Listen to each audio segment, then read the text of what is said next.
Caso Bojayá.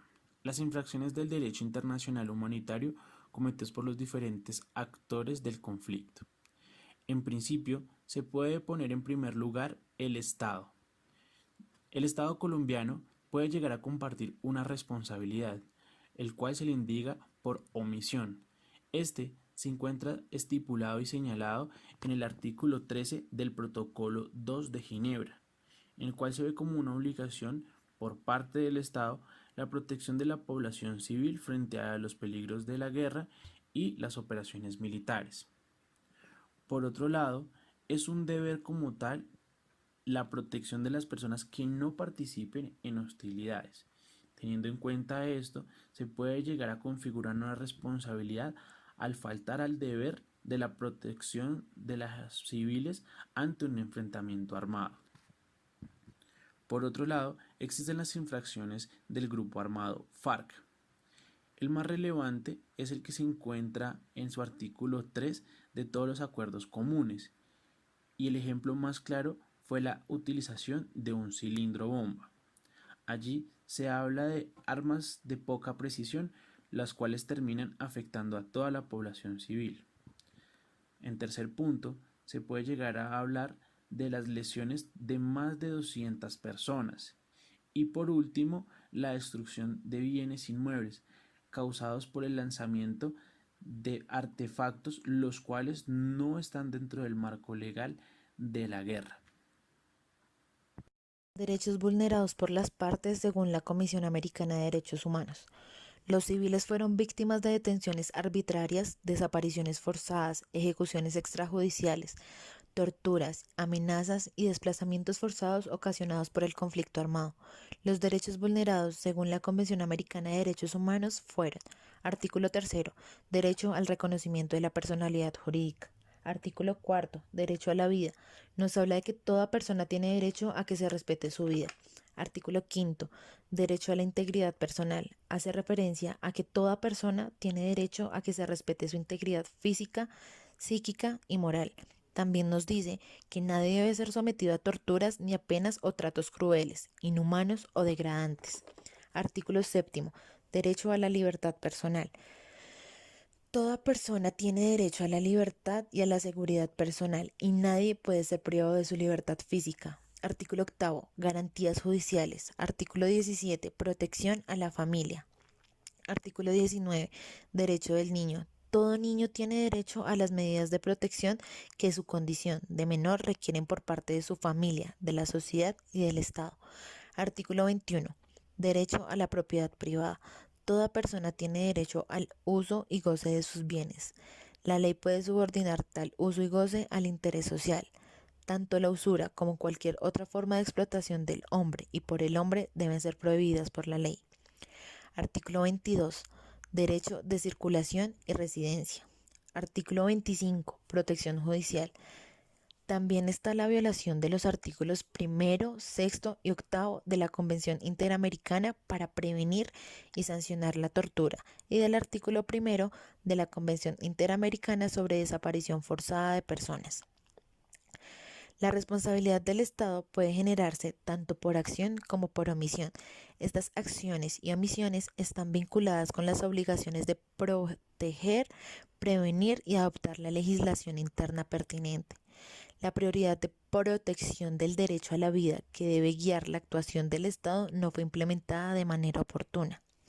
El incumplimiento de la obligación de prevenir viola particularmente el artículo 2 del Pacto Internacional de Derechos Civiles y Políticos y el artículo 1.1 de la Convención Americana sobre Derechos Humanos, que nos habla lo siguiente: los estados partes en esta convención se comprometen a respetar los derechos y libertades reconocidos en ella y a garantizar su libre y pleno ejercicio a toda persona que esté sujeta a su jurisdicción, sin discriminación alguna por motivos de raza, color, sexo, idioma, religión, opiniones políticas o de cualquier otra índole, origen nacional o social, posición económica, nacimiento o cualquier otra condición social.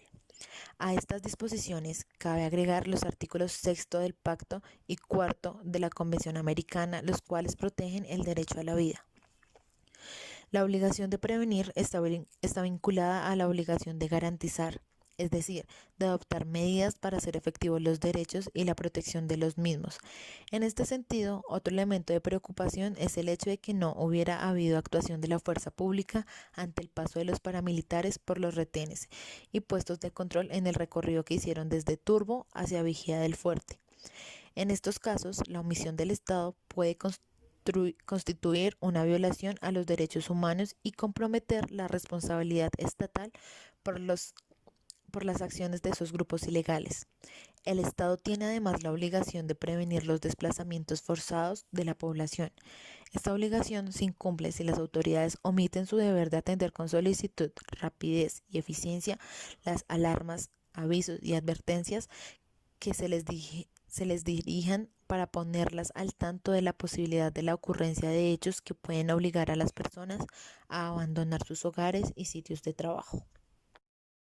Buenas tardes, mi nombre es Karen Valenzuela, vengo como representante del Estado en el caso Bojayá.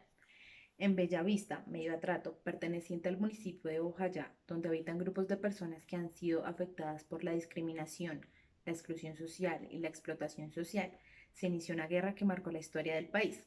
Este acto de violencia fue generado por enfrentamientos entre grupos armados ilegales, como lo son las FARC por el Frente José María Córdoba y los paramilitares de las Autodefensas Unidas de Colombia, para establecer el dominio de la región.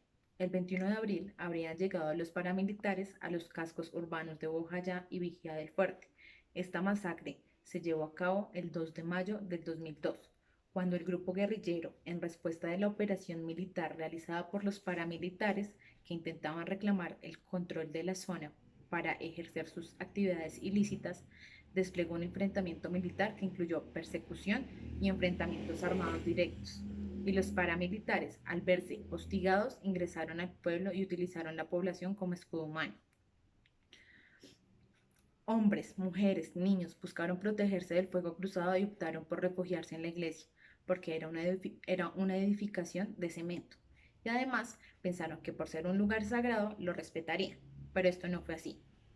Después de varios días de combate, las FARC, sin ninguna consideración por la comunidad, lanzaron artefactos explosivos que estaban conformados por pipetas de gas con metrallas y desafortunadamente una de estas pipetas estalló en el templo sagrado dejando decenas de muertos y múltiples heridos. Fue así como generaron el desplazamiento forzado de la población.